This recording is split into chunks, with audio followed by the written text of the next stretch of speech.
Number 6. Be honest in your dealings. Be honest. Ile biashara Mungu amekupatia, ama ile kazi Mungu amekupatia, be honest. The Lord hates dishonest scales. Nyasaye nigangate chira tirichobo limo. Isikuwe unapimia watu nyama, unawapimia watu chakula, unapima ile ratili yako. Umewahi nunua viazi, waru, ukiwa kwa barabara ukitravel? Umewahi nunua? Unawaambia niweke chini na kuambia unapata ni makaratasi. Na ulinunua debe moja, kumbe ni ya quarter debe.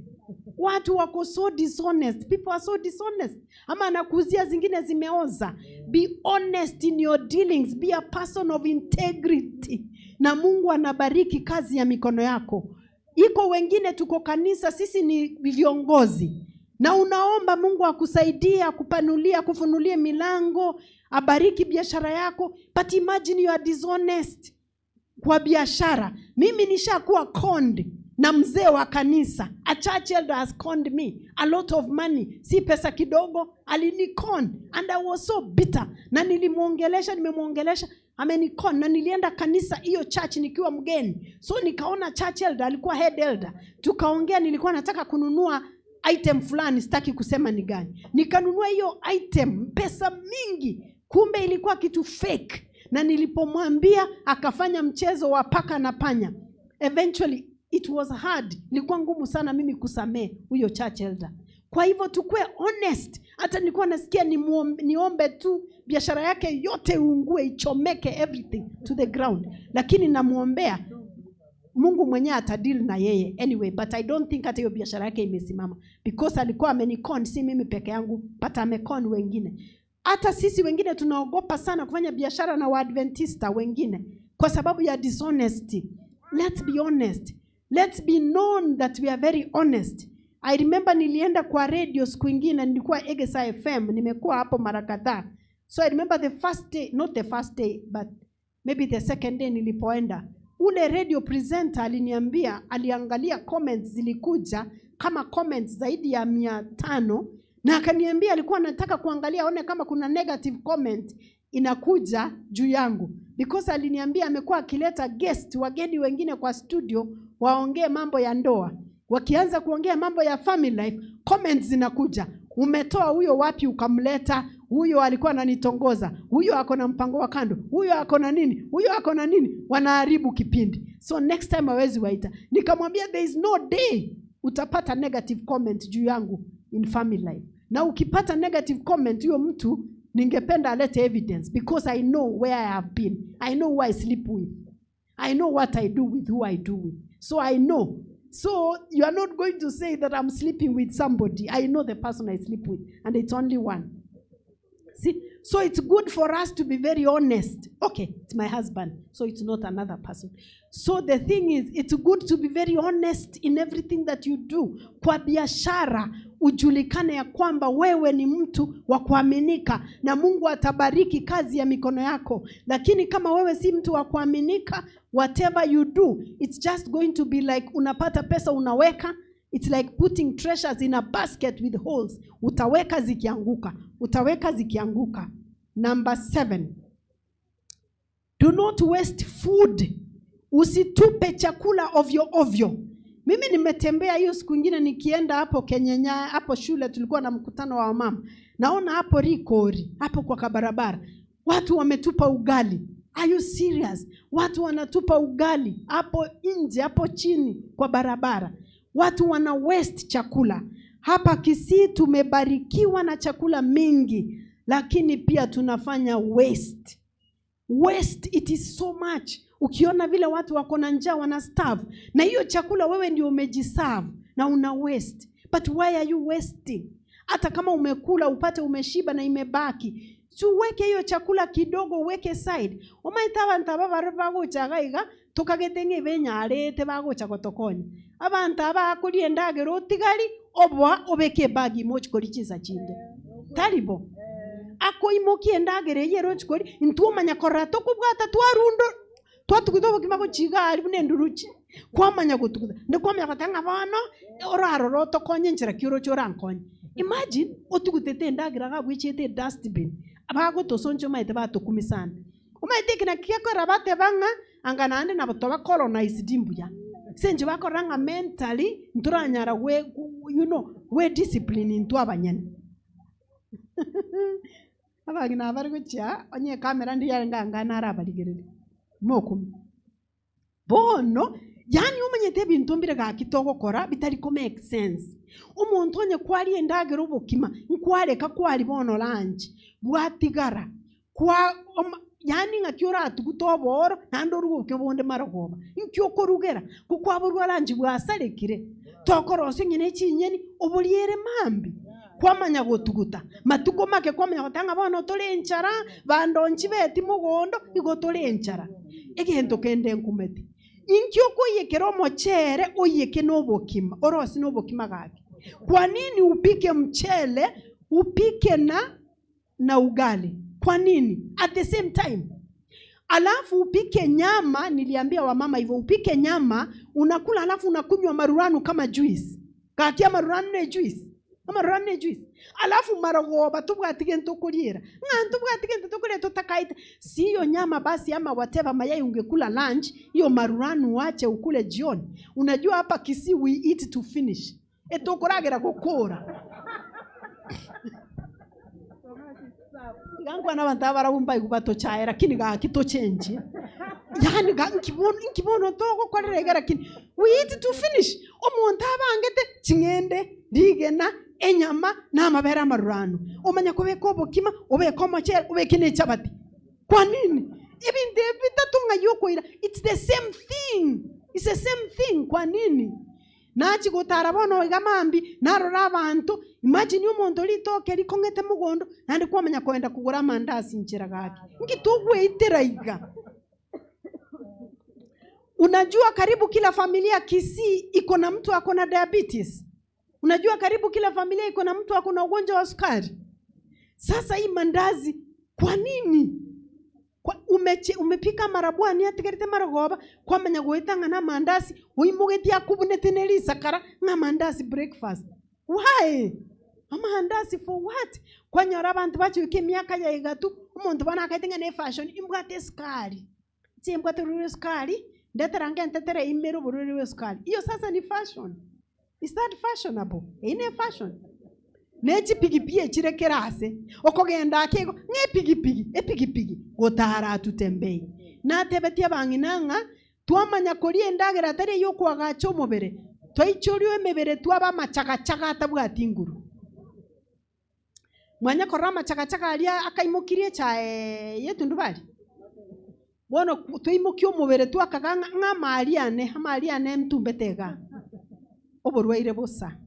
Kwa hivyo tuangalie ile pesa tunatumia kwa kutupa chakula. Hiyo ni pesa inaweza kutusaidia kwa sababu tuna waste. Tukule ile chakula inatosha mwili. Chakula ingine tuweke itumike kesho na kesho kutwa. Ile chakula ingine tuuze. Tusitupe. Kitu ingine ningependa kusema number 8 is be generous. Be generous. Ukiona kama kuna mtu unajua akona shida, tafadhali wasaidie badala ya kutupa chakula, share. I remember nikiwa msichana mdogo, nikiwa na miaka kidogo hivi maybe 10 years. Pale kwetu that time abagere bagaitire nechi bunda ngonyole tegenteke.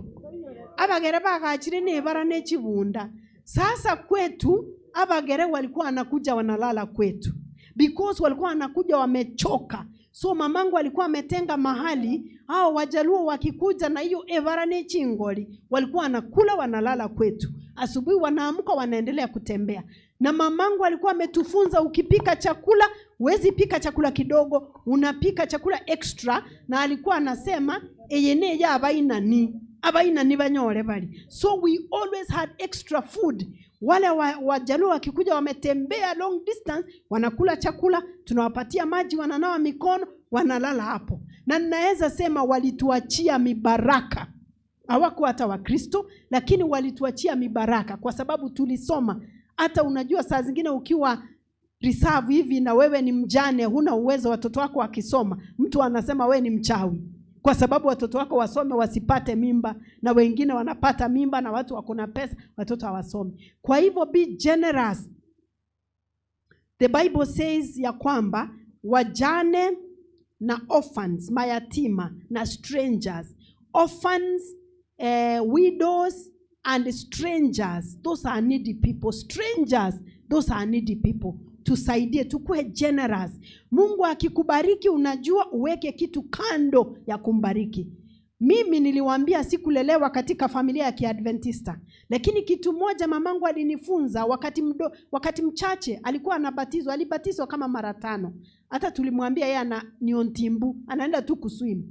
Cause alikuwa anabatizwa kidogo tena anarudi ile hali yake ya pombe. So wakati mdogo tu akiwa amebatizwa ameingia kanisa, mamangu anakuwa huwa anafuata maagizo kama mimi. She's very firm. So wakati mdogo tu akienda kanisa alikuwa anafuata kila kitu kila anafunzwa. Kwa hivyo kuna jambo moja walipofunzwa kutoa tithe, saka. Tukienda shambani, tukilima, tumeleta mahindi nyumbani, tunaweka kiage, granary. Alikuwa anasema tunarusha 1, 2, 3, 4, 5, 6, 7, 8, 9. Ya 10 inakuja kando. Hivyo ndio nilielewa mambo ya saka nikiwa mtoto mdogo. So tulikuwa tunahesabu. Kama ni ndizi unahesabu 1, 2, 3, 9. Ile moja unaweka kando, tunapeleka kanisa. Kama ni kuku ametaga mayai, mamangu alikuwa anahesabu 1, 2, 3, 9. Ya kwanza, ya 10 anapeleka kanisa as tithe. Na ni wakati mdogo tu akiwa kanisa.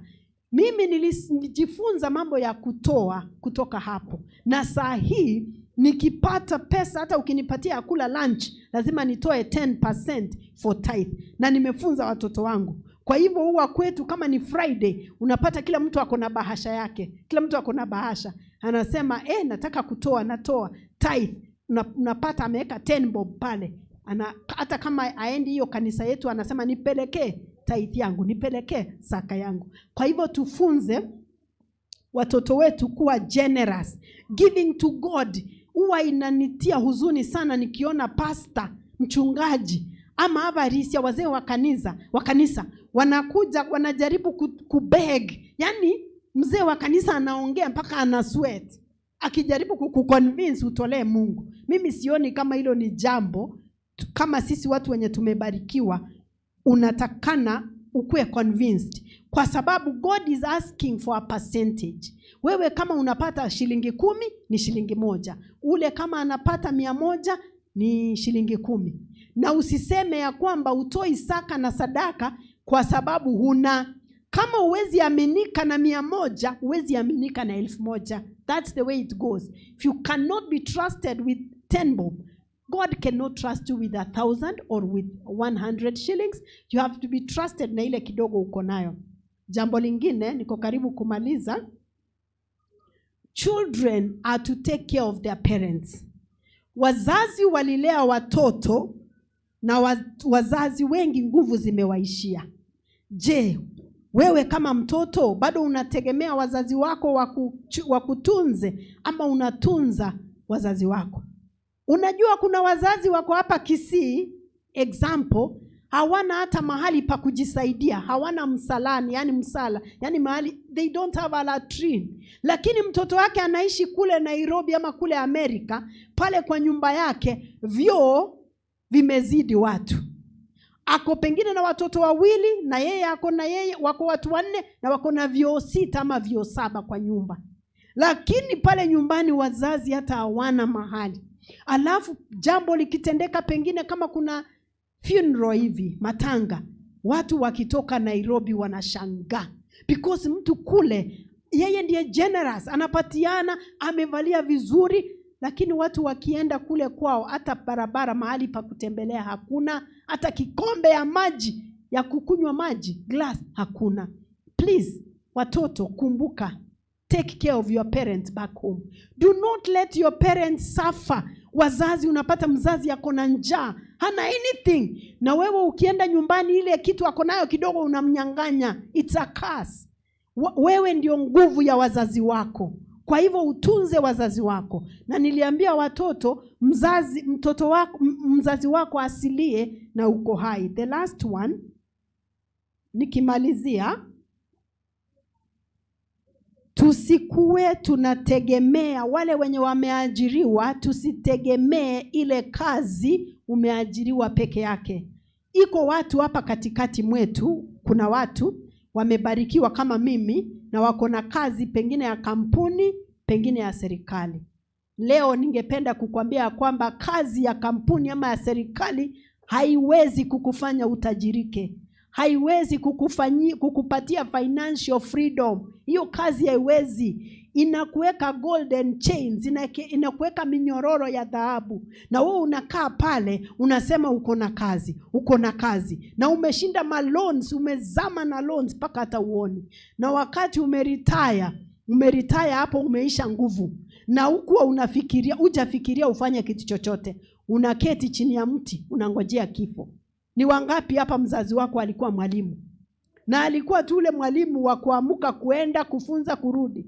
Sasa ameretire, ameketi chini ya mti.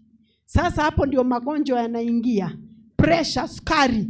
Anashinda akibega akisema nisaidie ya kumeza dawa, sina pesa ya dawa. Mwalimu 3 years amefariki. Kwa sababu identity yake alikuwa anaipata kutoka kwa kazi. Ile kazi umebarikiwa ni mbegu. It's a seed. The work, the job God has given you ni mbegu. Ukiona tukipanda mahindi, ile mbegu unaweza ipika kweli? Unaweza pika ile mbegu ya mahindi? Hauwezi pika kwa sababu ile mbegu iko na dawa, si ndio? Si ile mbegu inawekwa dawa, ndio usikule ile mbegu uweze kupanda. Kwa hivyo ile kazi umeajiriwa, ile mshahara unapata, yale matokeo unapata, mafani whatever, chibesa chiriokonyora, ebisabu biriokonyora, kurua segas, hiyo ni mbegu. Hiyo sio kitu ya kukula, hiyo ni mbegu unatumia upande ndio uweze kupata kubarikiwa, kufanikiwa, kupata pesa. So your employment, if you have your employment, hiyo ni mbegu. Think about something else you can do. Usingoje retirement, kwa sababu you will retire and you will be sent back to society. Wakati una nguvu, una meno, uko na magonjwa chungu mzima, unaanza kusumbua watoto wako. Hata watoto wako wanaogopa kuchukua simu yako, pengine wanakusave daddy sumbua, ama wanakusave mom battery low. So kwa sababu unasumbua watoto wako. Ebu sisi kama wazazi, watoto wetu ikuwe ni furaha ya mtoto wetu kutupigia simu, na mtoto wako kwenda nyumbani iwe ni furaha. Mimi saa hii nikienda nyumbani kwetu naeza enda bila kitu chochote, naenda tu nikisimama hivi na mamangu atanipikia, kwa sababu kuna venye nimemuempower. Anaweza yani inakuwa ni furaha yangu, na anasema umekuja na ananipikia. Yuko watoto wengine wanaogopa kwa sababu akienda hajabeba kitu, hakuna kitu atapata. Kwa hivyo sisi kama wazazi wale hatujazeeka sana, ufikirie ni kitu gani unaweza fanya na tusaidie watoto wetu. Jameni, kuna watoto wetu wako college, wako university. Nao watoto wanategemea sana kuajiriwa. Na kuajiriwa ni sawa, lakini nataka nikuambie Kenya yetu imebadilika. Hivi karibuni tumeona interns, madaktari, wale wako training wengi wameweza kujitoa uhai. Na wengi wamejitoa uhai, wameandika wakisema hawana matumaini. Kwa sababu wamekaa nyumbani mwaka mzima, serikali haijawatuma internship. Na walipotuma internship, wakaambiwa ile stipend ama ile mshahara wanapata internship inakatwa mara 3. Ndio ikakatwa, wakakubali kwa sababu waliona ni vizuri hata ikikatwa hivyo at least wamalize internship. Sasa wamechapa kazi day and night 4 months, hawajalipwa kitu chochote. Na wengi ndio tegemeo kwa familia. Pengine ni firstborn, baba alichukua loan akamfunza na akasema mtoto wangu utakuwa daktari, utusaidie na ukue na gari kubwa, nyumba kubwa. Lakini mambo yamebadilika. Tufikirie abana baminto, tujue ya kwamba hii education system ililetwa no monto morabu. Omonto morabu garetete amasomaya egereto baba somba. Do you understand? Sasa hivi vitu zimebadilika. Kwa hivyo tufikirie ile kitu unaweza fanya, ndio watu wasome. Mimi nasema watu wasome, wapate madegree. Lakini hata ukipata madegree, ufikirie wewe mkono yako ni kitu gani unaweza fanya, na unaweza kuwa na income from different sources. Ukipanda mti sahihi, iko vijana wengine hapa wanataka kuoa na wako 21 years 22, hana mti, hata mti wa avocado. Ujapanda hata mtu wa avocado, ule avocado, izae avocado. Na unafikiri unaweza zaa mtoto. Sasa unazaa mtoto na ujapanda mti izae avocado. Are you serious? Hebu tuambie watoto wetu kabla uoe ama uolewe, hata upande ndizi jameni. Panda ndizi, itoe chakula tuone. Kwa sababu you have to show. You can't just be talking. Unatembea tu, iko internet. Na wengi anakuambia, mimi nimetafuta kazi sijapata. Lakini TikTok, anajua kuingia TikTok na kuweka video. Lakini kutafuta kazi ama kutafuta kitu ya kufanya ama kutumia mtandao. Unajua kuna wengi sana, naenda kumaliza sasa. Kuna wengi sana wametumia hii internet kutengeneza pesa. Mimi wangu nawaambia niko na internet kwa nyumba. Lakini nisipate mtu anatumia hii internet kufanya useless things. Na mimi internet ndio natumia, ndio napata pesa inawalisha. Alafu wewe uko kwa hii nyumba na hii internet hakuna kitu inakusaidia. Alafu unanisimamia ukiniitisha sijui sabuni, sijui nini na nini. Hapana, haiwezekani. Lazima utumie hiyo internet kutengeneza pesa. Sasa saa hizi watu hawako kwa maofisi kulipa rent. Your airtime is your rent. Your phone is your office. Wale wako na smartphone, simu yako ndio ofisi. Airtime ni rent. Huwezi kuwa unaweka credit hati unapiga simu alafu imagine unapiga simu kucheka. Kwa nini? Cheka lakini cheka kidogo. Cheka kidogo, pass a message, sio kupiga simu kugossip. Na watu wengine oye airtime wanatumia kama rent. Hebu tusomewe tukimaliza kitabu cha Proverbs 14 verse 20. That is the last verse ndio nimalize. Proverbs chapter 14 verse 20. Bluetooth connected. Nasema, maskini uchukiwa hata na jirani yake, bali tajiri ana rafiki wengi. Thank you so much. Sasa wacha niwaambie, hii ni real talk. Ninajua sana sana tukisema hivi kuna vile watu wanasema kwa hivyo unatuambia tuabudu utajiri. No, that's not what I'm talking about. Hata hii crusade imetendeka kwa sababu pesa imetumika. Hata hii mtandao tunapeperusha angani, watu wanaangalia. Kuna rafiki yangu najua ata watch, ako Texas, ameniambia sahi amekuwa akifollow. Hangekuwa akifollow kama hakuna pesa. Na niambia ana follow na imemsaidia sana. Jana aliniambia aliangalia your in-laws, imemsaidia na sahi ameniambia ana watch. Kwa hivyo wacha nikwambie, the Bible says very clearly, the poor is hated even by his family, but the rich has many friends. Wewe umewahi kuona kwa familia ule mtu mwenye hana mapato, munaenda family meeting, anajaribu kuinua mkono aongee, anaambiwa wewe kene kiyokoto tenki bono nera tote kene kiyokoto te. Alafu ule ndugu yako hana point, lakini amekuja na gari, anaongea yani useless, anaongea lakini anapigiwa makofi. Point yeyu okunire point. Point yenye kunire point teyo. Point teyo. Wacha nikwambie, usikubali kuchukiwa if you can avoid. Na najua mara mingi sometimes we go through a hard time, lakini it should not be always, okay? Nilikuwa naongea na watoto wangu kabla nikuje Kisii hii crusade. Mimi niko in Nairobi, huwa naenda ile kanisa, one of the big churches, na kuna big churches mingi. So tulikuwa tunaongea, nikawauliza, wewe ukiangalia wale wazee wa kanisa, hizi kanisa fulani sitaji ni kanisa gani, umeona mtu maskini pale? Nauliza tu, na usiseme ni mimi nasema watu wakuwe wazee wa kanisa kama wako na pesa. Mimi niliuliza, is there an elder mwenye hana gari? Kama umeenda hizo kanisa za Nairobi, sema tu, nadanganya. Umeona elder hana gari? Sangapi unusu? Na si ati haimanishi ule mtu mwenye ako na gari amejazwa na roho. No. But I am telling you, tulihesabu tukasema hizi kanisa 1, 2, 3, 4, 5 churches, makanisa makubwa Nairobi yenye tunajua. Na huwa nahubiri sana kwa hizo makanisa, kwa hivyo tunajua. Nilimwambia, tell me a single elder mwenye hana gari. Hata wale elder wamewekewa mikono wakiwa 24 wako na gari. Because kuna kanisa zingine vijana wadogo 24, 26 wako elders, they have a car na wako na profession. Alafu so nikamwambia, sasa unaniambia nini? Na hapa tunaweza sema, oh, God looks at the heart, man looks. Me, I'm not God. So God will look at your heart, that is fine. But human beings do not have a spirituometer.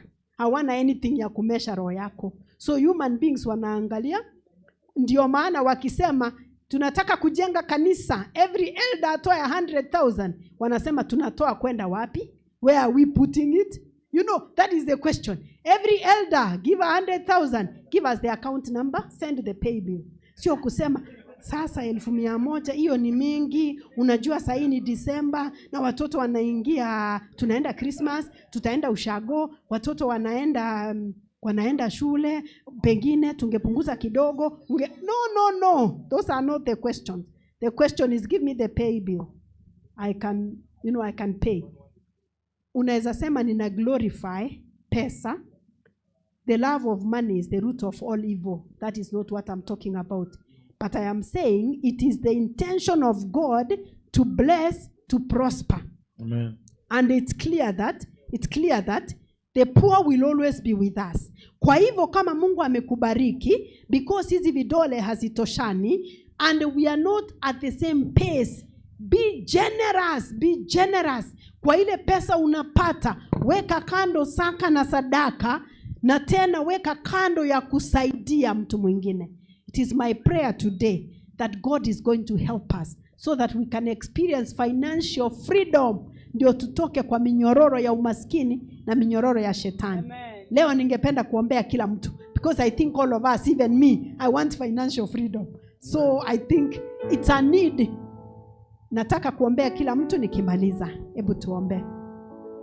Our Father and our Lord, we thank you so much for your love. We thank you for your care. We thank you for the many blessings. And we thank you for the rain. We thank you for the lessons that you continue teaching us. This evening, Lord, you have challenged us, and I want to pray for your children. If there is anybody who has been struggling in poverty, I want to pray that you may break the chains of poverty, that your children may prosper, that their children may be fed, their children may go to school, their children may be provided for. Many times, Lord, we have walked in shame and people have doubted this gospel. We are the remnant church, and yet many times we have brought disrepute to your holy name. I pray that we may no longer walk in shame. Many of us may need to stop wasting. Many of us may need to work with our hands. Many of us may need to wake up earlier. Some of us may need to be generous. Some of us may need to be faithful in our tithes and our offerings. Some of us may need to think of something else we can do other than the jobs that we have. Lord, how I pray that your bidding is going to be your enabling, that your children are going to be faithful. Some of us may indeed be using false skills. I want to pray for honesty, for integrity among your people. The many ways in which we have ashamed your holy name, I ask that you may forgive us. I pray that you may bless us. And even as you bless us, because the Bible tells us, all silver and gold belongs to you, even the cattle on 1,000 hills. Even as you bless us, may we always have eternity in view. And may we always know that you are the one who has blessed us. And we look at you so that we don't look at these things that you have blessed us with. Because on Christ, the solid rock, we stand. All other ground is sinking sand. Be with us now and forevermore, for it's in Jesus' name we have prayed and believed. Amen. Amen. God bless you.